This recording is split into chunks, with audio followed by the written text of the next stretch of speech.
In our last sense-shattering installment of Trump versus Muhammad, we compared Trump's plan to temporarily either reduce or eliminate Muslim immigration to the U.S. with Muhammad's decision to expel all non-Muslims from the Arabian Peninsula.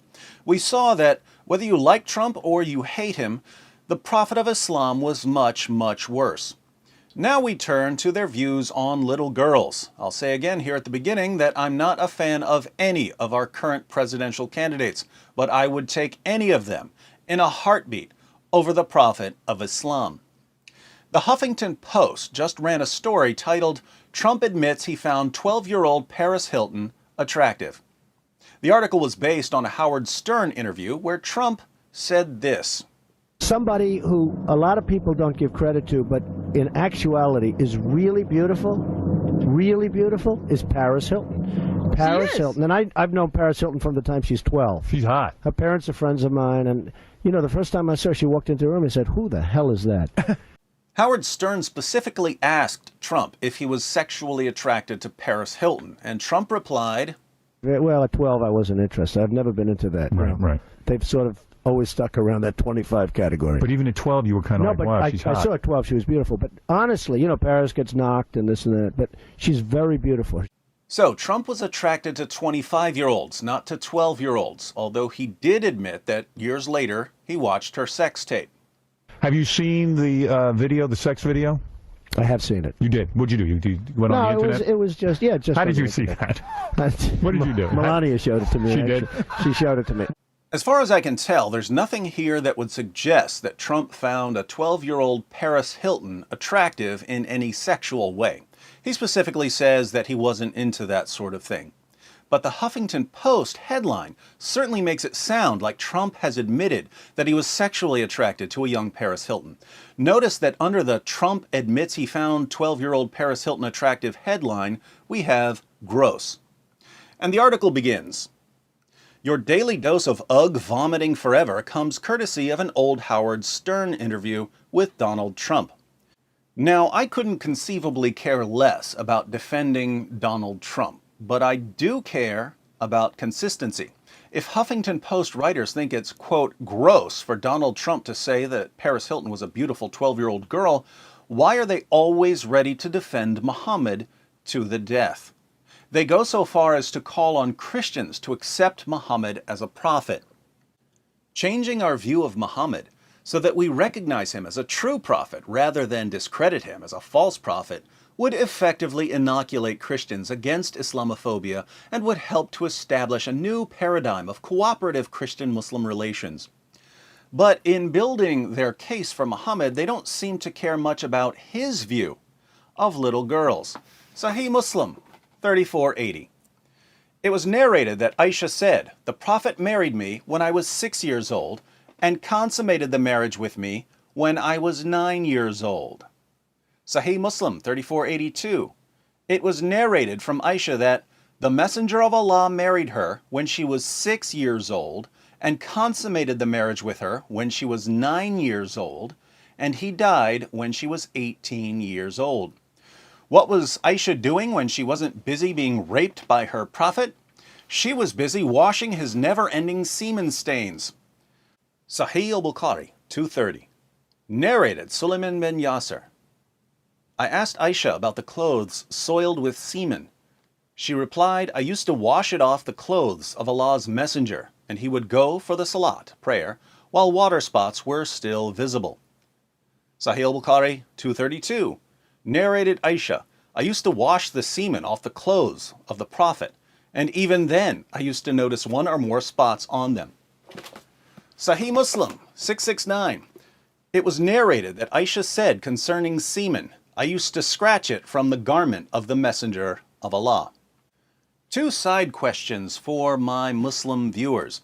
First, why was your Prophet always covered in semen? Aisha's like, yeah, sometimes I would wash it off, sometimes I would scratch it off, and then I would still see more semen on him when he was heading to the mosque to lead the prayers. Do you think that's normal? Do you think normal men have to stop before they walk out the door so their child brides can scrub all the semen off their clothes? Second, why do I have to read stuff like this every time I pick up one of your sources?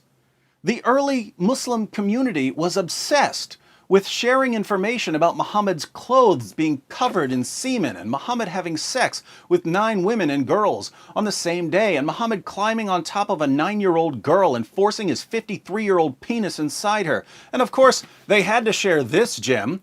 Sahih al-Bukhari 5080, narrated Jabir bin Abdullah.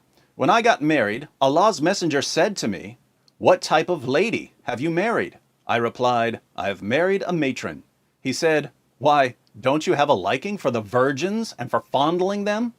Jabir also said, Allah's messenger said, "Why didn't you marry a young girl so that you might play with her and she with you?" Pretty creepy. Why marry a grown woman when you can marry a little girl and fondle her? Muhammad even thought of marriage when he saw a cute baby.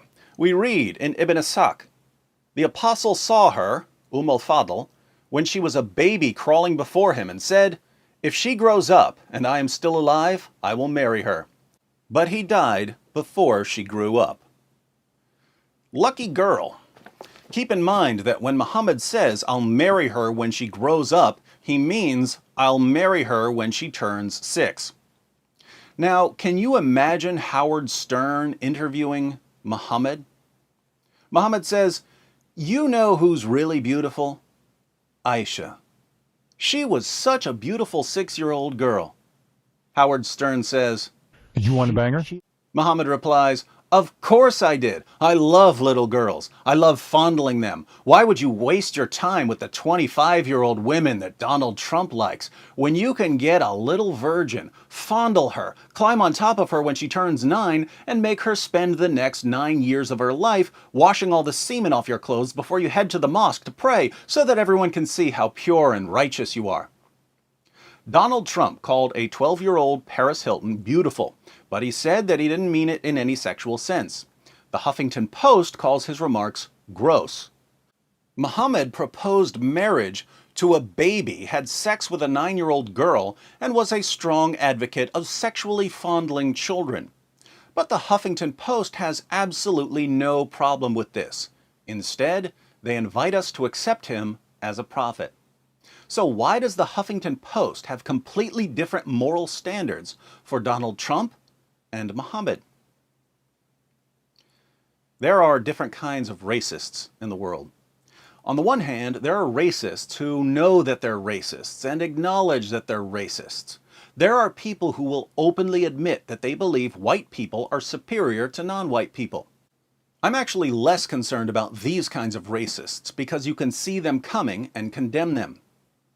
On the other hand, there are racists who won't tell you that they're racists because they don't know that they're racists. You have to discover their racism through their actions and their moral judgments. For instance, you might see them holding Arabs to a much lower moral standard than they hold white Westerners to, because they have lower expectations for Arabs than they have for white Westerners. These racists will turn to a white American and say, "How dare you do that? That's disgusting. We condemn you." Then they'll turn to an Arab who's done much worse and say, "Anything you do is fine because you just don't know any better.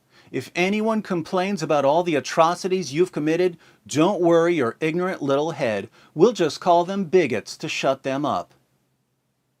Many writers for the Huffington Post are complete, utter, total racists who treat Arabs like perpetual children at best and like subhuman animals at worst. Let's make sure that we never give in to the racism and bigotry of Western journalists, and that we never let a man get away with molesting children simply because he's an Arab.